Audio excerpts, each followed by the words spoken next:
Good morning. आज हम लोग समझेंगे जल चक्र के बारे में। जैसा कि यहाँ पर एक वर्ड लिखा हुआ है जल चक्र। जल चक्र है क्या? जल चक्र वैसा प्राकृतिक प्रक्रिया है जिसमें पृथ्वी और वायुमंडल के बीच जल अपनी अवस्था ठोस, द्रव और गैस में हमेशा बदलते रहती है। जल चक्र प्रक्रिया के कारण ही हमारे जीवन में पानी की उपलब्धता बनी रहती है। अगर जल चक्र की प्रक्रिया हमेशा संपन्न नहीं होगा तो हमारे जीवन में, हमारे धरती पर पानी की उपलब्धता हमेशा बनी नहीं रहेगी। तो हम लोग समझते हैं कि जल चक्र का प्रक्रिया है क्या। जल चक्र की प्रक्रिया समझने से पहले इस बात का हम लोगों को ध्यान देना है कि पृथ्वी की जिस सतह पर हम हैं उस सतह पर पानी के बहुत सारे स्रोत हैं, जल के बहुत सारे स्रोत हैं। नदी है, तालाब है, समुद्र है, बहुत सारे गड्ढे हैं जिसमें पानी भरे हुए हैं। ये गड्ढे, नदी के तालाब या समुद्र हो जिसमें पानी भरे हुए हैं, जब सूर्य का ताप, सूर्य का हीट जब उस पानी पर पड़ता है तो पानी अपना अवस्था बदल देता है। कोई भी पानी जब उस पर हीट पड़ेगा तो अपना अवस्था बदल देगा। जब पानी गर्म होगा तो मीन्स गैस के रूप में बदल जाएगा, और जब पानी गैस के रूप में बदलता है उसको बोला जाता है जल वाष्प।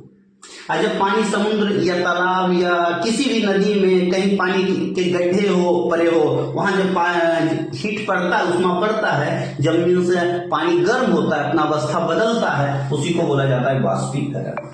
तो मीन्स वायुमंडल में पानी कहां से आया? वाष्पीकरण से आया।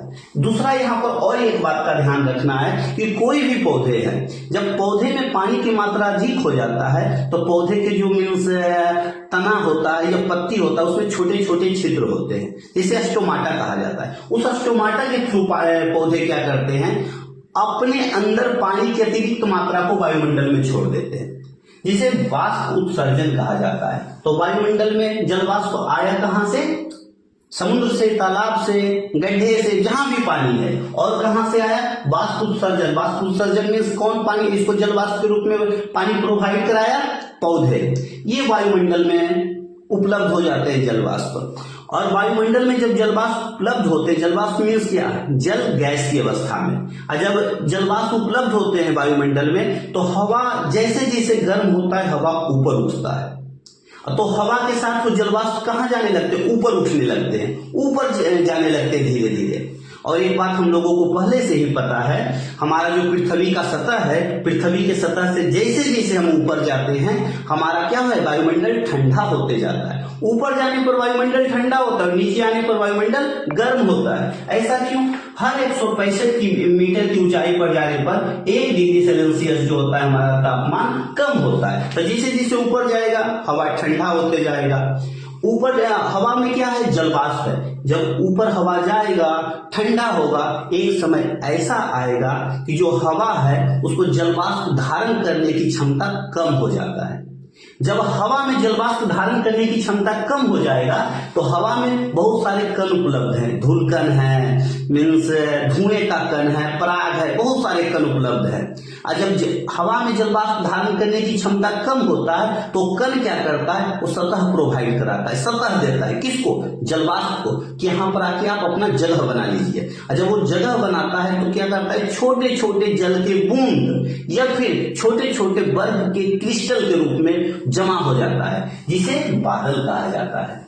और इस प्रक्रिया को संघनन कहा जाता है। संघनन प्रक्रिया है क्या? समझिए आप, एक फ्रिज से पानी निकालिए, पूरा पानी ठंडा होना चाहिए, उसको कहीं रख दीजिए। जब पानी को रख दीजिएगा ग्लास में तो ग्लास के बाहर क्या होगा? पानी का एक सतह बन जाएगा। तो आप लोगों को दिमाग में आता होगा कि पानी बाहर तो नहीं था, फिर पानी जम क्यों गया, कैसे गया?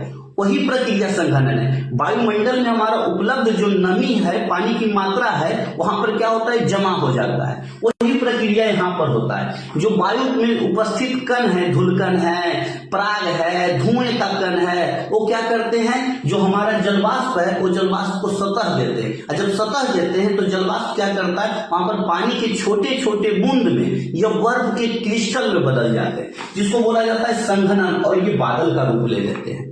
अब बादल का जब रूप लेते हैं तो बादल में क्या होता है ना? पानी के कण धीरे धीरे बड़े हो जाते हैं या फिर भारी हो जाते हैं। और हमारा जो पृथ्वी है, पृथ्वी में कौन सा बल है? गुरुत्वाकर्षण बल। और जब गुरुत्वाकर्षण बल लगता है इस पर, तो भारी जो जल के बूंदे हैं या मीन्स बर्फ के क्रिस्टल के रूप में आ जाते हैं, और पृथ्वी के गुरुत्वाकर्षण के कारण वो भारी हो जाने मीन्स क्या कारण, वो हमारी सतह पर चले आते हैं। इस प्रक्रिया को वर्षण बोला जाता है या फिर वर्षा बोला जाता है। हमारी सतह पर चले आते हैं, फिर सतह पर आने के बाद अपवाह के रूप में, नदी के रूप में फिर कहाँ चले जाते हैं? नदी के थ्रू, किसी भी नाले के थ्रू कहाँ एक जगह इकट्ठा हो जाते हैं? समुद्र में हो जाते हैं। और ये प्रक्रिया हमेशा चलता रहता है, इसी को बोला जाता है जल चक्र। आप अच्छे से समझे होंगे। फिर हम आपको इसी तरह का नेक्स्ट वीडियो में मिलते हैं।